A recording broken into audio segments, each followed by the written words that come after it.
আসসালামু আলাইকুম প্রিয় ব্যবসায়ী বন্ধুগণ, সবাই ভালো আছেন। আজকে যে বিষয়টার জন্য ভিডিও করলাম সেটা হলো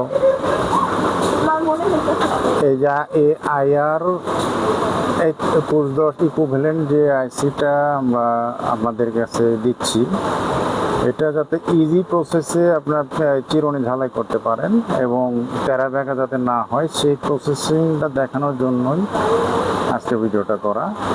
তো দেখতে থাকুন, আমি ভিডিও লম্বা করতে চাচ্ছি না। আগে এরকম ওই যে এটা 14 পিনের আইসি, তো 7 পিন করে এরকম চিরুনি ভেঙে নেবেন। নেওয়ার পরে আপনার হলো এরকম 28 পিনের ডিএসপি সার্কিট তো আপনাদের কাছে আছে। 28 পিনের আইসি সার্কিট নেবেন একটা। নেওয়ার পরে এই চিরুনিগুলো লম্বা অংশ ভিতরের দিকে দিবেন। এই যেভাবে দিবেন ইজিলি ঢুকে যাবে। যাদের ছিদ্র একটু ভালো আছে তাদের ছিদ্রতে খুব দ্রুত ভালো ঢুকে যাবে। এইভাবে দিয়ে নেবেন,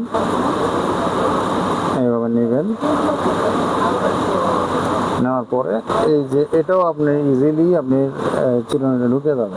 হ্যাঁ, খুব একটা কষ্ট হবে না। এভাবে দিবেন। দেওয়ার দিলে হবে কি, যেমন যেভাবে আসছে আপনার ঝালাই করেন, তেরা বেঁকা কিচ্ছু হবে না।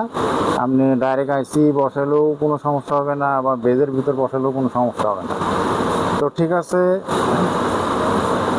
বন্ধুগণ, আজকে এই একটা বিষয় দেখানোর জন্য ভিডিও করলাম। এটা হয়তো শুধু আমার আইসি ঝালার ক্ষেত্রে না, আমার অন্যান্য বিষয়ের ক্ষেত্রেও কাজে আসবে এই বিষয়টা। তো ধন্যবাদ, সবাই পাশে থাকবেন। জাযাকাল্লাহ খাইর। আসসালামু আলাইকুম।